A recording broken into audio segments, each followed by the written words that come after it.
carried a step or two beyond the usual. So it's a matter, if you think about some of the public speakers that you have seen, they're really having conversation with their audience. And that's what it is. It's a mere, just think of it as conversation that you're having with a group of people. With public speaking, the speaker can teach, entertain, inspire, or move people to action. So public speaking can do a number of things depending on the occasion. Everyday public speaking can be adapted to fit any occasion for any targeted audience, such as baby showers, birthdays, funerals, etc. The steps to effective public speaking are the same. And oftentimes we're called upon as elders to say a few words, or as longtime friends to say a few words. Any questions so far? Any comments? Okay, let's go on.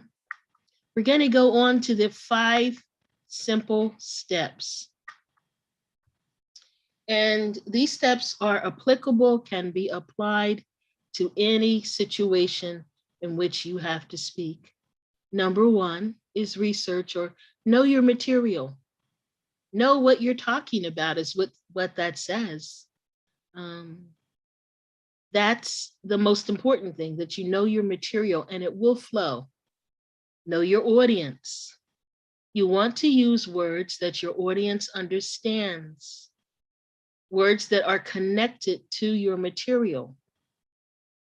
So know your material, know your audience, meaning if the audience were farmers, you would speak to them a little differently than you would if they were car salesmen. With farmers, you may use things about crops and seeds. Car salesmen, you may want to use how many cars were sold or information about the car. So know your material, know your audience. That's number 2. Number 3, a speech has 3 parts. An opening statement or a grabber. That's something where you get your audience's attention. And then it has a middle or body and a closing. So we're going to look at each of the steps. So this is step 1. Before you begin your speech, know your material and be passionately connected to the topic. Because people can pick up your passion. And in fact, passion can be contagious, where they want to hear more or learn more. So know your material and be passionately connected to the topic. Know your audience and their connection to the topic. If you're talking to farmers, then their connection will be about the crop. So whatever you're presenting, know the audience to whom you're presenting, and then present it accordingly in such a way as that audience can understand. If you're at a PTA meeting, you want to talk to teachers regarding teaching materials, regarding student advancement, etc. The Board of Education may be interested in how much money are you spending. So know the audience and know their connection to the topic. Structure your speech with language that the audience understands.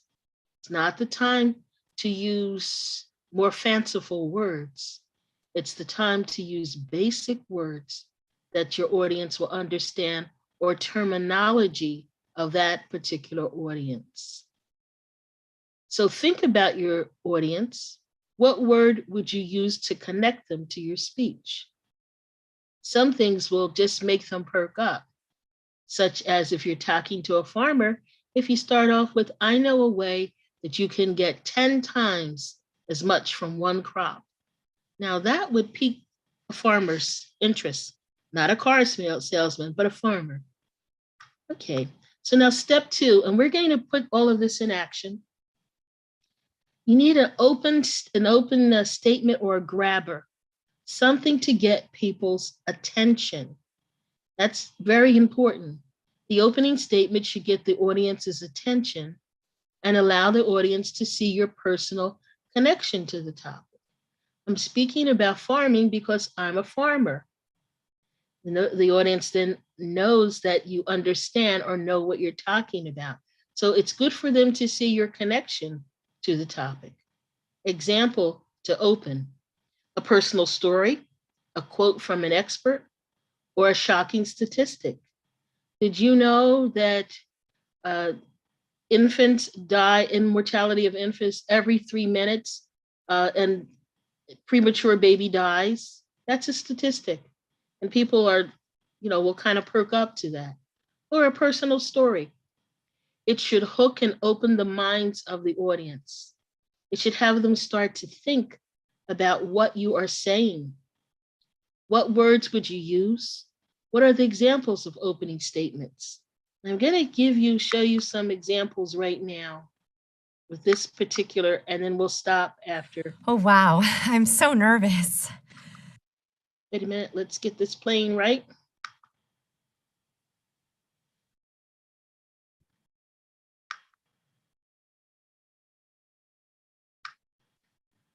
The research behind leadership is clear.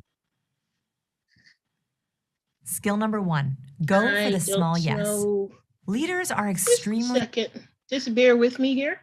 I don't know what happened here. Let me go back to where I should be. There we go. Pardon me. I'm sorry that this is happening. Gosh, these lights are so bright. Is this mic on? Is there even a mic? Opening a speech is so stressful. There's nothing worse than walking on stage and not knowing what to say. Or worse, saying something super awkward. Can you see my hands shaking?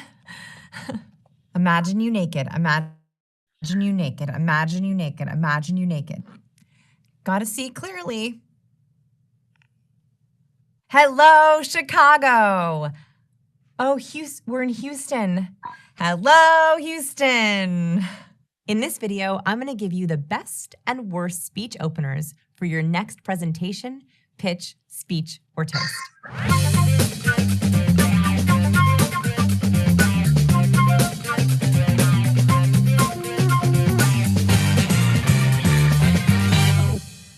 Let's start with the worst ways to open. I hear these speaking cardinal sins all the time. Please don't open your speech by... Never start with anything technical. Gosh, these lights are so bright. Is this mic on? Is there even a mic? Friends, do a tech check or show up a little early. If you call attention to something not working, that's all your audience will think about. Never mention your nervousness. Do I look as nervous as I feel? Wow, there are so many people here. So I should start by saying that I am not a great public speaker, so this should be short. Many people think it's vulnerable or honest to start with how nervous they are, but actually for your audience, it's distracting. Why? The moment you mention your nerves, you make your audience nervous, and they will begin looking for all the signs of your nervousness. It becomes a giant, nerve-wracking wave that you start from stage. Never give a half-hearted welcome. Thanks for having me. Well, it's so nice to be here. Thanks for that intro. Do not start with a boring nicety. Or worse, saying something nice, but not sounding like you mean it.